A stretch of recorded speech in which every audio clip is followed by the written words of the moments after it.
मूसा दिल हर मोड़ ते दिनो साथ सदा मूसा दिल हर मोड़ ते तो दिनो साथ सदा ओ कई दाहन का आहे तो इमरान चवे अली गुल चांडिया तो खबर आहे छा जो हे हर इंसान की दिल पंहिंजी आहे पर दिल जा भी नमूना आहिनि का सुस्त हूंदी आहे का कीअं हूंदी आहे कंहिंखे ख़ौफ़ ॼाराईंदे उनजो हाँ फाटी पवंदो आहे दिल टुटी वेंदी आहे पर आशिक़ खे हेॾा दर्द मिलिया हिन जी दिल शीं हुई पर ॾिसी पई दिल खे छा अचणु लॻो मुंहिंजी दिल तोखे शाबाश हुजे मुंहिंजो सूरनि में तो साथ ॾिनो मुंहिंजी दिल तोखे शाबाश हुजे मुंहिंजो सूरनि में तो साथ ॾिनो मुंहिंजी हालत ॾाढी नाज़ुक हुई जीअं जानी मूंखां जोड़ो चिनो मुंहिंजी दिल तोखे शाबाश हुजे मुंहिंजो सूरनि में तो साथ ॾिनो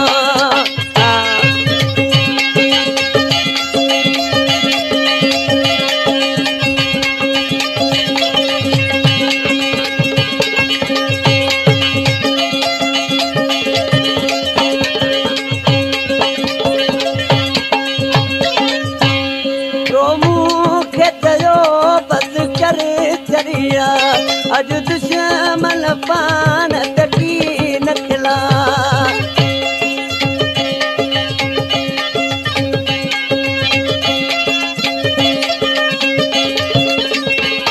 तो मूंखे चयो बस करे दरिया अज दुश्मन पान तकी नखला ये भरे तुझा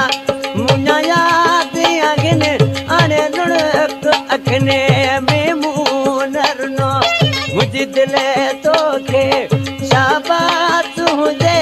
मुझो सूरनि में तो साथ ॾिनो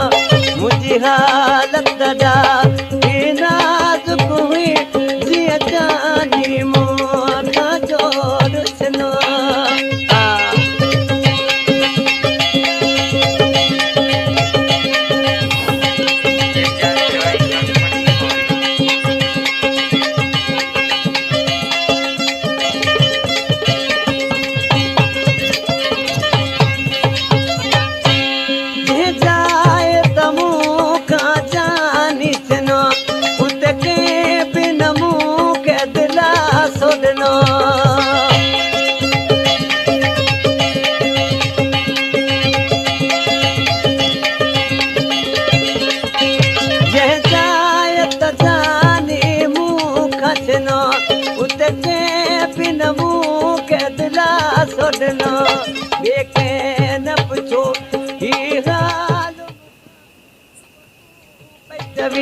मुझी मिले तमनो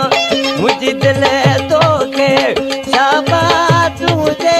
मुझो सूरनि में तो साथ ॾिनो मुझी दिल तोखे शाबाश हुजे मुझो सूरनि में तो साथ ॾिनो